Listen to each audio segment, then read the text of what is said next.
Successful लोगों के बारे में तो हम जान लेते हैं, पर उस सक्सेस के पीछे कितने फिजिकल और मेंटल चैलेंजेस फेस करने पड़ते हैं, ये हम में से बहुत कम लोग जान पाते हैं। ऐसे कई प्रोफेशनल एथलीट हैं जो अपनी फिजिकल लिमिटेशंस को पार करने में कामयाब रहे और सभी चैलेंजेस के खिलाफ सफल हुए। उनमें से कुछ में बर्थ डिफेक्ट्स थे, जिनके परिणाम स्वरूप उनके अंगों को नुकसान हुआ था, लेकिन इन रियल लाइफ हीरोज ने सीरियस एक्सीडेंट के बाद भी लाइफ की चोटों को सक्सेस में बदल दिया था और उनके मिसफॉर्चून ने उन्हें अचीवमेंट्स पाने से नहीं रोका। आगे बढ़ने से पहले मैं आपसे रिक्वेस्ट करूंगा कि यदि आपने अभी तक हमारे चैनल को सब्सक्राइब नहीं किया तो अभी सब्सक्राइब करें, ताकि हमारे आने वाले वीडियोस आप बिल्कुल भी मिस ना करें। यदि आपको ये वीडियो पसंद आता है तो इसे लाइक जरूर कीजिएगा और अपने दोस्तों के साथ शेयर भी जरूर कीजिएगा। तो आइए आज हम ऐसे ही 10 रियल लाइफ हीरोज पर एक नजर डालते हैं। Number 1, Bethany Hamilton. 30 वर्षीय बेथनी हैमिल्टन प्रोफेशनल स्पोर्ट्स की हिस्ट्री में सबसे बड़ी कमबैक स्टोरीज में से एक है। 13 साल की उम्र में बेथनी 14 फीट लंबे टाइगर शार्क द्वारा हमले में बच गई, लेकिन दुर्भाग्यवश उसने अपना बायां हाथ खो दिया। लेकिन दुर्घटना के 1 महीने बाद ही वो प्रोफेशनल सर्फिंग में लौट आई। कितना इंप्रेसिव है। लेकिन इतना ही नहीं, बेथनी ने 2 साल के अंदर अपना पहला नेशनल सर्फिंग टाइटल जीतने में भी कामयाबी हासिल की। This girl is simply amazing. Bethany ने अपने एक्सपीरियंस को शेयर करने के लिए सोल सर्फर नाम की एक किताब भी लिखी, जिसमें true story of faith, family और बोर्ड पर वापस आने की लड़ाई थी। इतना ही नहीं, कुछ सालों बाद सोल सर्फर टाइटल से फीचर्ड फिल्म रिलीज हुई। बेथनी अपने फेथ मैसेज, चैरिटेबल एफर्ट्स और ओवरऑल स्पिरिट के साथ बड़ी संख्या में लोगों के दिलों को छूने में सक्षम रही हैं। वो आज भी एक एक्टिव सर्फ कॉम्पिटिटर हैं। नंबर 2, कान्या सेसर। 24 साल की कान्या सेसर का जन्म बिना पैरों के हुआ था, लेकिन इस बात ने स्पोर्ट्स के प्रति उनकी रुचि को कभी खत्म नहीं होने दिया। कान्या थाईलैंड में पैदा हुई थी और बौद्ध मंदिर की सीढ़ियों पर छोड़ दी गई थी। मंदिर के भिक्षुओं ने 2 साल तक उनकी देखभाल की। फिर वो बैंकॉक के एक अस्पताल में रही।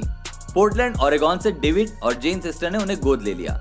गोद लिए जाने से पहले कान्या कुछ समय के लिए अपने दादा दादी के पास रहती थी। कान्या ने छोटी सी उम्र में ही खेलों के लिए एक फ्लेयर डेवलप कर लिया था और 9 साल की उम्र में स्केटिंग और सर्फिंग शुरू कर दी। कान्या ने अपने व्हीलचेयर के बजाय अपने स्केटबोर्ड का उपयोग किया। डेफिनेटली देखने में यह अमेजिंग व्यू होगा। स्केटिंग और सर्फिंग के अलावा कान्या ने कॉम्पिटिटिव व्हीलचेयर बास्केटबॉल भी खेला और 2012 के लंदन पैरालंपिक्स में ट्रैक पर टीम यूएसए का प्रतिनिधित्व करने से जरा सी चूक गई। हालांकि कान्या को अपनी पूरी जिंदगी चैलेंजेस का सामना करना पड़ा, पर कान्या ने हार नहीं मानी और अपनी शर्तों पर जीवन जीना जारी रखा। Number 3, gym मैक्लेरन। जिम मैक्लेरन एक येल फुटबॉल स्टार और एक इंस्पायरिंग एक्टर थे, लेकिन ये सब तब बदल गया जब वो उनके 20s की शुरुआत में 40,000 पाउंड की सिटी बस से टकरा गए थे। इनफैक्ट उन्हें एक्सीडेंट की जगह पर मृत घोषित कर दिया गया था, पर बाद में 8 दिन बाद जिम कोमा से उठे तब उन्हें पता चला कि उनके बाएं पैर के घुटने के नीचे के भाग को अलग कर दिया गया है। लेकिन ये जानने के बाद भी उन्होंने अपना विल पावर नहीं खोया। फास्ट फॉरवर्ड चल रही इस दुनिया में मैक्लेरन एक प्रोस्थेटिक लेग के सहारे दुनिया में टॉप एम्प्यूटी ट्रायथलीट बन गए और एम्प्यूटर्स के बीच मैराथन रिकॉर्ड स्थापित कर रहे थे। दुर्भाग्य से 1993 में ऑरेंज काउंटी ट्रायथलॉन जिम के करियर के दौरान एक और क्रूर हॉल्ट आया, जहां उनका फिर से एक बार एक्सीडेंट हुआ और इस बार उनका एक्सीडेंट करने वाली थी वैन।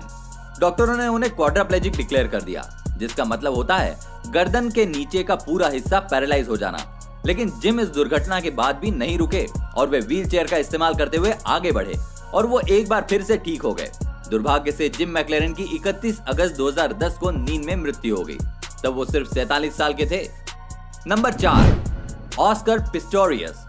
ऑस्कर पिस्टोरियस दक्षिण अफ्रीका के एक फॉर्मर प्रोफेशनल स्प्रिंटर और पैरालंपिक चैंपियन है। जब ऑस्कर सिर्फ 11 महीने के थे तो उनके दोनों पैर कॉन्जेनिटल डिफेक्ट की वजह से काट दिए गए थे। इसके बावजूद भी ऑस्कर ने नॉन डिसेबल्ड स्प्रिंट इवेंट्स और स्प्रिंट इवेंट्स फॉर बिलो नी एम्प्यूटीज में पार्टिसिपेट किया। 2011 में Pistorius non disable world track medal जीतने वाले पहले एम्प्टी बने और फिर 1 साल बाद 2012 में लंदन में हुए समर ओलंपिक में ओलंपिक खेलों में हिस्सा लेने वाले वे पहले डबल लेग एम्प्टी बन गए। है ना कमाल की बात। लेकिन 2015 में पिस्टोरियस अपनी गर्लफ्रेंड मॉडल रीवा स्टीनकैम्प को जान से मारने के दोषी पाए गए और उन्हें 13 साल और 5 महीने जेल की सजा सुनाई गई थी। Number 5, Jessica long. Jessica long Baltimore की 27 वर्षीय पैरालंपिक स्विमर हैं। वो अमेरिकी इतिहास में मोस्ट अकम्प्लिश्ड स्विमर में से एक मानी जाती है, जिन्होंने कुल 23 पैरालंपिक मेडल्स जीते। अप्रिसिएशन की बात है ये तो। जेसिका फाइबुलर हेम अमेलिया के साथ पैदा हुई थी। यही वजह है कि जब वो सिर्फ 18 महीने की थी तब उसके निचले पैरों को अलग करना पड़ा, जो कि बहुत बुरा था। लेकिन जेसिका की यह सिचुएशन भी उसे जिम्नास्टिक, बाइकिंग, आइस स्केटिंग और यहाँ तक कि रॉक क्लाइंबिंग सहित कई खेलों में शामिल होने से नहीं रोक पाई। जेसिका ने अपने दादा दादी के पूल में तैरना शुरू कर दिया और वो अपनी पहली कॉम्पिटिटिव टीम में शामिल होने से ज्यादा दूर नहीं थी। एक साल बाद उसे अपने डिसेबिलिटी के साथ मैरीलैंड स्विमिंग्स 2003 की फीमेल स्विमर के रूप में चुना गया। जब वो महज 12 साल की थी तब जेसिका ने 2004 में एथेंस में पैरालंपिक खेलों में भाग लिया था, जहां उसने 3 स्वर्ण पदक जीते थे। लेकिन ये सिर्फ एक शुरुआत थी और 2008 में बीजिंग पैरालंपिक, 2012 में लंदन और 2016 में रियो में मेडल्स आना था। Jessica is such an inspiration. Number 6, Josh Stevens. 18 साल के जॉश स्टीवंस का जन्म एग्नियोटिक बैंड सिंड्रोम के साथ हुआ था। जॉश ने 5 साल की उम्र में बास्केटबॉल खेलना शुरू किया और उन्होंने अपना एक यूनिक स्टाइल डेवलप किया, जिसने उन्हें अपनी स्थिति के बावजूद खेल खेलने की परमिशन दी। अब वो एक बेसबॉल स्कॉलरशिप के साथ वेस्टाविया हिल्स हाई स्कूल में एक स्टार्टिंग पिचर है। स्टीफन ने हर बेसबॉल चुनौती को पूरा किया है जो उनके रास्ते में आई है। उसके लिए ये अनयूजुअल नहीं था। जब वो बेसबॉल खेल रहा था, स्टीफन की सोच थी कि जब भी वो गेम खेलें तो उसके पीछे लोगों की लाइंस हो। माता पिता अपने बच्चों को देखकर एग्जाम्पल दें कि देखो, अगर ये खेल सकता है तो तुम भी खेल सकते हो, अगर ये लाइफ में कुछ अचीव कर सकता है तो तुम भी कर सकते हो। स्टीफन एक इंस्पिरेशन बनना चाहते थे, जो वो आज बन चुके हैं। नंबर 7, सारा रेनॉल्ड्सन।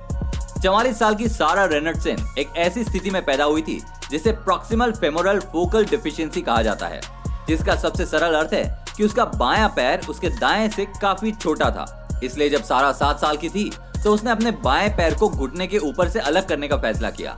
बजाय इसके कि वो खुद पर तरस खाए और एक पैर पर ध्यान केंद्रित करने के बजाय उसने ये तय किया कि उसके पास अभी भी 2 मजबूत हथियार हैं, एक मजबूत पैर, एक महान दिमाग और वास्तव में powerful spirit.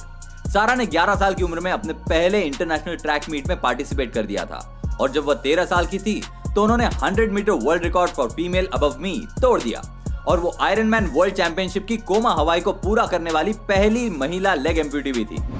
Number 8, Malory Wegman. 30 साल के मैलोरी वेगमैन यूएसए के एक पैरालंपिक स्विमर हैं। 2008 में पोस्ट हर्पेटिक न्यूरोलजिया का इलाज करने के लिए एक एपिड्यूरल इंजेक्शन के बाद वो थोरैसिक स्पाइनल नर्व में कंप्लीट पैरापेलिक बन गई थी। लेकिन मैलोरी की यह सिचुएशन गोल्ड मेडल जीतने की उनकी चाहत को नहीं रोक पाई। फिर चाहे वो 2012 पैरालंपिक में एक गोल्ड मेडल और रियो 2016 पैरालंपिक गेम्स में पैरालंपिक गोल्ड मेडल्स के लिए एक सहित कई गोल्ड मेडल्स जीतने का मौका क्यों न हो। एक भयानक फॉल में मैलोरी ने अपनी बाह को गंभीर रूप से घायल कर लिया।